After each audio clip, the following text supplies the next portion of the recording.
We cannot say that such animals have compassion in the sense that we understand, but whatever it may be the reason, whether it is biology or whether it is some chemical processes or whether they have compassion or whatever be the reason, the fact remains that the mother goes to such length, great length, to ensure the safety and the nurturing of their offsprings. So it is for these reasons that in the traditional literature, in the Tibetan and Indian text, the mother is singled out as a kind of an example of relating to other sentient beings.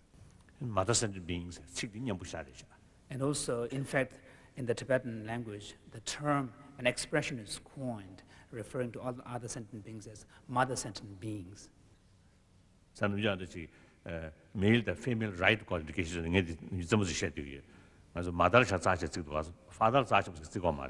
so module subject has sick the assembly.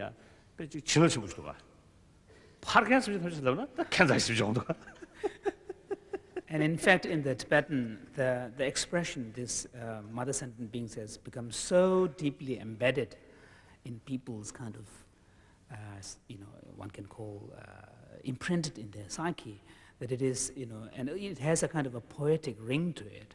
So when sometimes when people talk about sort of raised gender issues in the context of Tibetan culture, and I tell them that, for me, this whole idea and the expression that goes with it, this mother sentient beings, is a really great example of how the value of mother has been recognized in the Tibetan culture.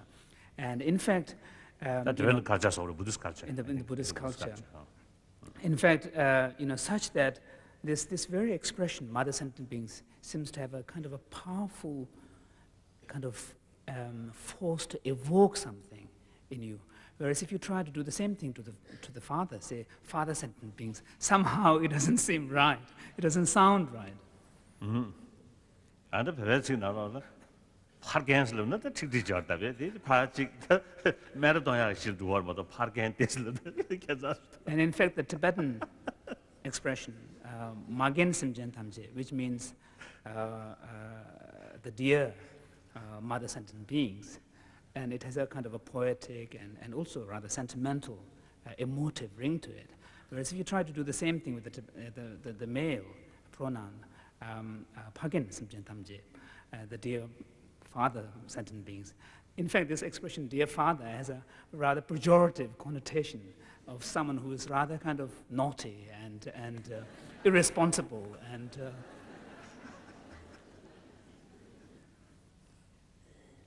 Marshit to Yalia, the Jawa Tumi to be and tell her regret to me to be a sending in the other day. Tangana, a social to Yadi. Ripa said, I won't choke at it. That the Lurishism with it, talking with Manda. So in the traditional literature, there is an understanding that this kind of profound recognition of all other sentient beings as your mother is really based upon the existence of multiple lifetimes. According to the Buddhist teachings, the great emphasis is placed on having some kind of understanding of the possibility of pre-existence or rebirth on the basis of understanding the nature of consciousness. The point is made that consciousness is a phenomenon which comes into being only due to a previous moment of consciousness. Matter cannot become conscious. In terms of material continuum, in terms of the substantial continuum, consciousness must have a preceding moment of consciousness. And of course, when we talk about consciousness, everybody talks about consciousness, everybody talks about mind, thoughts, emotions, and so on. And in the Buddhist literature, consciousness is defined as that which is in the nature of mere luminosity and knowing. It is that quality, that faculty of knowing and awareness. But of course, we talk about these things, but I personally feel that a real understanding of what we mean by mind or what we mean by consciousness can only come about on the basis of some kind of experience. I don't think intellectual discussion alone or intellectual kind of description, verbal description alone really convey the sense of what is meant by consciousness or mind. The Delia, any Lojong, any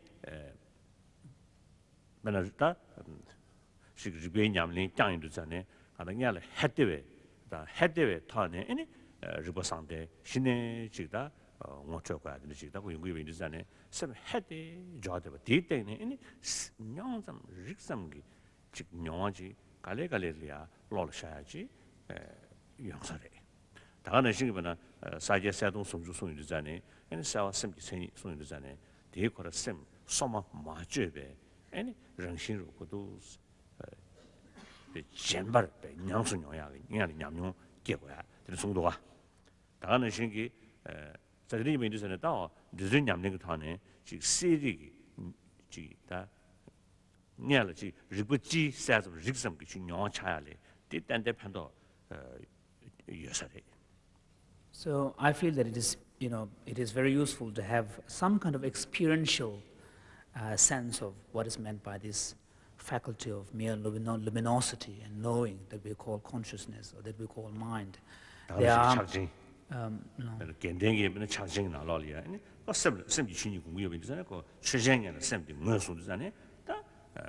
간다이니 거기고 차지 셔보이နေတာ지다 길고 차지 셔보이နေတာ간다이니 간다 셈디 무슨 거와 추전이 무슨 거와 저리잖아요 그 추전 무슨 해야 되고 믹스해야 그게 ቋ 때문에 유리잖아요 이 신의 그 추전 시리 사서 직접 녀면 되니 게 최디 신의 이 녀도는 못 쳐야지 이 용도가 저단디 디천에다 리보 못 쳐야 되잖아요 에노 리비아도 두 번에 말이야 이 리보이 미쳐진 댄지 거 있잖아요 So we find in the Tibetan tradition different techniques that sort of assist us in developing this experiential sense of what is meant by consciousness or awareness. For example, in the Dzogchen tradition, there is a practice of observing the nature of mind, beginning with a sense of wonderment, and then allowing your thoughts to arise. On that kind of neutral state of mind, then you observe the activity of mind. Similarly, in the Sakya tradition of the union of what they call the profound and clarity, there is also a technique for observing the nature of mind on the basis of allowing the mind to rest in its natural state, natural uncontrived state, and then observing its activity. Similarly, we find in the Gelug and Kagyu traditions, in their practices of Mahamudra, the Great Seal path, there is again techniques for identifying what is meant by mind or consciousness or awareness.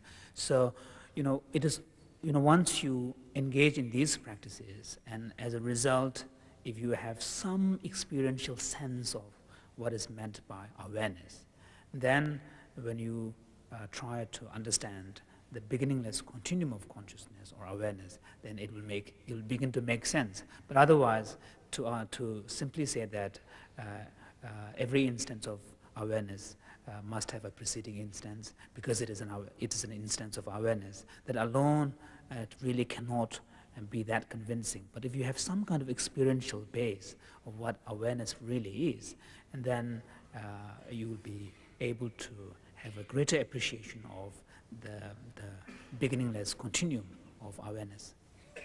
다 되네 진짜 봐. 다 맞다고 줄배 거두겠다. 진짜 경주지를 사발해.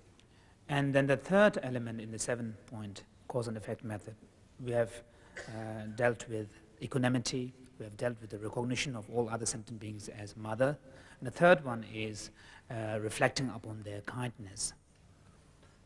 And 진야고 sometimes 어찌 더 차오. 근데 진진디 네 야원도 저기 말에 삼바지 로리야. 다 여러분 잡아주야. 여러분 삼바주야나 근데 로디 정숙레무도와 진삼이자 어찌 삼바지.